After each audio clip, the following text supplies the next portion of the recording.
Hello and welcome back to Bits and Bobs. Today's video is the complete guide to copper pennies, all before 1860, starting in the late 1790s, as we'll soon find out. So here we begin with the bronze penny, the one I'm sure you're more familiar with. As we can see here, the date there is 1860, and this was the first year of the bronze penny. These coins weighed 9.6 grams, with a diameter of 30.8 millimeters. These coins are composed of 97% copper, so that they're not pure copper. They have 2.5% zinc and 0.5% tin. So now let's go back to the first ever copper penny to begin our story as we give you a guide through copper pennies. But the story begins with the 1797 cartwheel penny, as we can see here on screen. A lovely large old coin with the date to the bottom and the wording Britannia to the top, with a portrait to the centre of Lady Britannia. This is the first time Britannia is featured holding a trident rather than a spear, as it promotes the Royal Navy's strength at the time. You can see a boat there in the background, an olive branch and a shield promoting peace, but also defense, as we are not a tame country, but we are looking to give peace. So a sort of meaningful design there. To the obverse we can see a portrait of King George III there, looking to the right, with a laureate wreath in his hair and draped clothing around his bust, and the wording to the top of the rim of the coin and the sort of cartwheel part reading Georgius III DG Rex in Latin, which means in English, George III, by the grace of God, King, of course his titles. This is a very, very large coin indeed, weighing 28.35 grams, so over an ounce, a 36mm diameter, so much larger than a half crown of more modern times, and having a value of this coin of £1 to £500. These coins are made for a few years, but all dated 1797. Now the final year of silver penny was the year 1800, as we can see there. As you can see there, one penny with a crown there. That was the final year of silver penny before this design was brought out as the new penny, first brought out in 1806, featuring a similar design to the cartwheel one. Britannia again there, trident and olive branch, boat and shield, and the wording Britannia to the top. But we can see there's no rim of the cartwheel. This is a bit of a smaller coin, and again has a portrait of George III. This portrait is a bit of an older portrait, or a newer portrait, where the king is older, with the date to the bottom on the obverse this time, 1806, the first year and the most common year of this new type. This new type was a bit less weightiest, with only 18.9 grams of mass, once again, as I say, pure copper, and a diameter of 2mm smaller with 34mm diameter. The 1806 one has a mintage of unknown, but a value of around £5 to £300. 1807 is a bit rarer, but again unknown mintage, with a value of £9 to £365, and 1808, the final year they were made, only one was produced, and the value is just unvaluable, it's just so expensive. Now there were no more of these style pennies, no more pennies at all, until 1825, in the reign of King George IV, and the copper penny was reborn.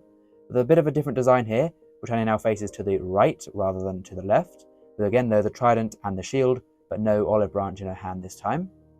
To the obverse here we can see a portrait of the new king, King George IV, facing to the left, with a laureate in his hair, and the date below him, 1825. This is his second bust. This is the first year they were made there, and there's the mintage, so around 1 million made, and a value of £12 to £400 for this year.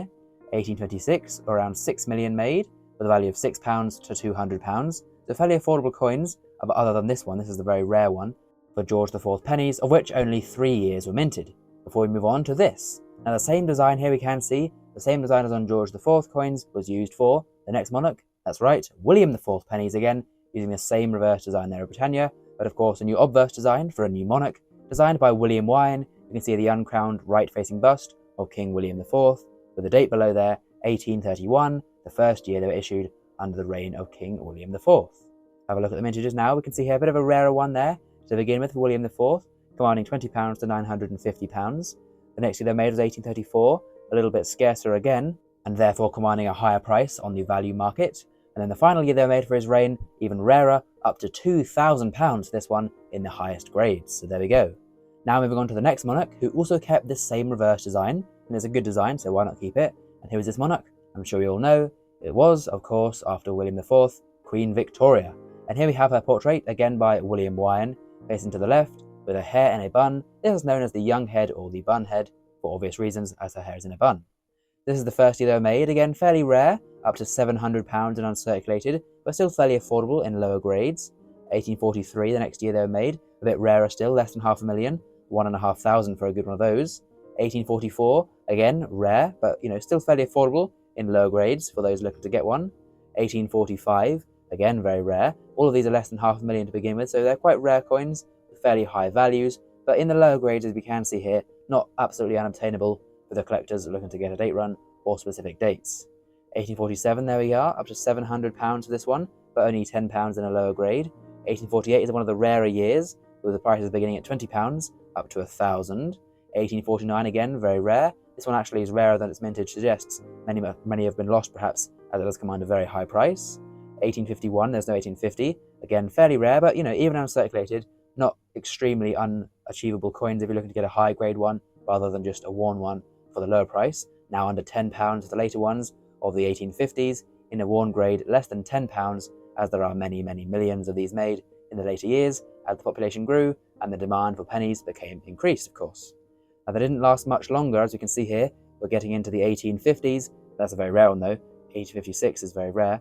But as we get into the later 1850s, they become more and more common, and a new penny style was needed, as we've already found out. 1860, the new bronze penny, as they began being made in more mass production.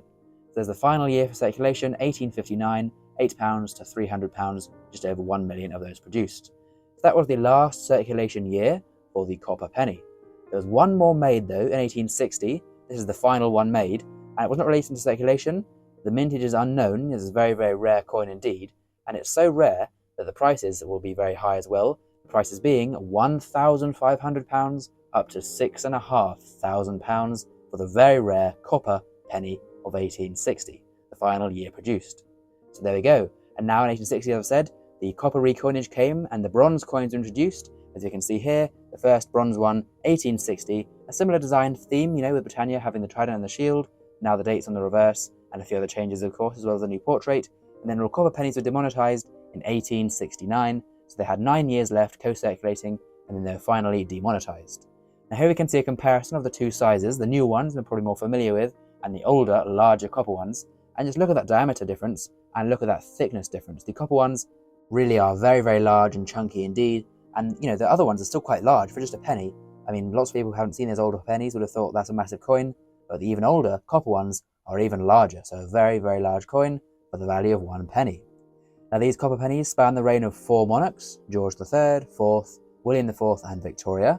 There are 24 circulating dates to collect, so you can do a little date run there of 24 dates in circulation of these 4 monarchs. And then there are 2 sort of special rarities, 1808, only 1 made that year, and 1860, as I say, very, very rare. So there we go. Please do comment down below your favourite era of the penny. Do you like hammered pennies, silver pennies, copper pennies, bronze pennies, or modern pennies of today? Please, of course, as well, do subscribe to the channel. Thank you for watching, and we'll see you again soon for some more coins in the future on Bits and Bobs. Bye for now.